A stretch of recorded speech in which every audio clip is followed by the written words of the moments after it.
দেখেন বেসন কেমনে তুলে কম কম বেসন তুলে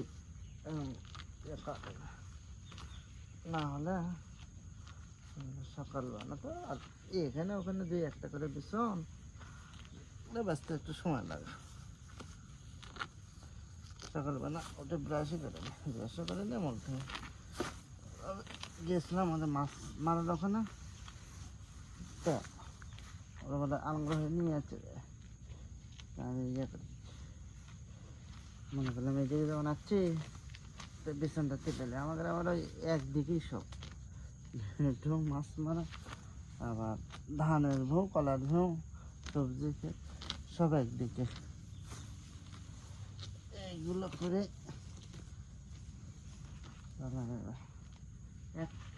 একটার কিছু হয়েছে ওখানে কিছু তুলছে আগে।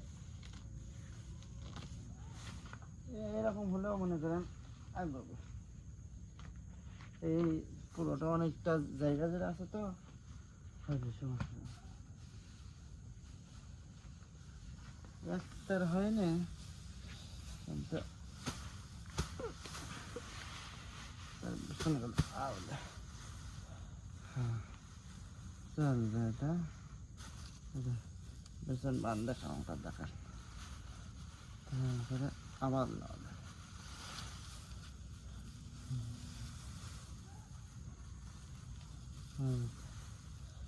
যেখান থেকে নিয়েছিলাম তো এইদিকে বান্ধা লাগবে, এই হলো একটার বেসন ছোট হয়েছে চলবে মোটামুটি। দাদা আজকে হবেন, আজকে তৈরি করছেন?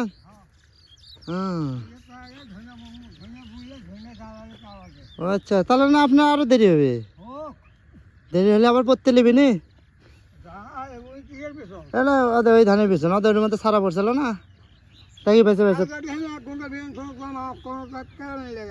তাকে বেঁচে বেঁচে আমি তুললাম, মা করলো কেবল বলে লিয়ে গেছে নেই এমন বেঁচে বেঁচে তুলি তা এরা ছোট ছোট 5 তার হচ্ছে হইবে নি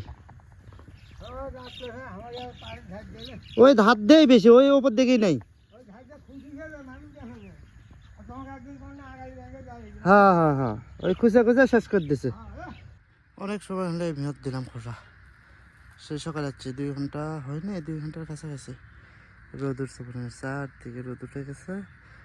বেলের অবস্থা কোন দিকে বেলের দিকে কিন্তু আমি তাকাতে পারবো না, বেল উঠছে সেই রকম বেল উঠছে, আর থাকা যাবে না। থাকছি সকাল থেকে, তো এই ঘরে এখন একটু আমি দম নেব, দম নিয়ে তারপরে বাড়ির দিকে যাব। বাড়ির দিকে যাবো মানে তো ভাত সকালে আমি নাস্তাও করিনি, ব্রাশ করিনি, কিছু করিনি, খালি চলে যাচ্ছি। আর এখানে একটু ছায়া আছে এই ঘরের, এই জন্য মনে ভালো লাগতেছে। বাবা রোদ সকাল থেকে আসছি নি, একটু দম দিইনি। ওই পাশে চাচা হাল বাচ্ছে, আমি ভীম খুশা দিলাম, আর ওই দিকে এক চাচা ওষুধ দিচ্ছে, চাচা আমার, এটা বড় চাচা, এটা ছোট চাচা।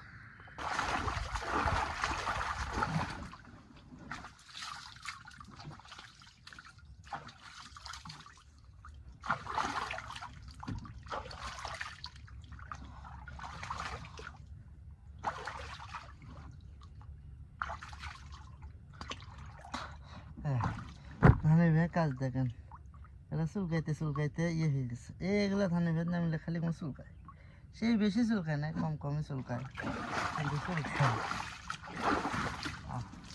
বড় পুকুর তো পানি খুবই সুন্দর,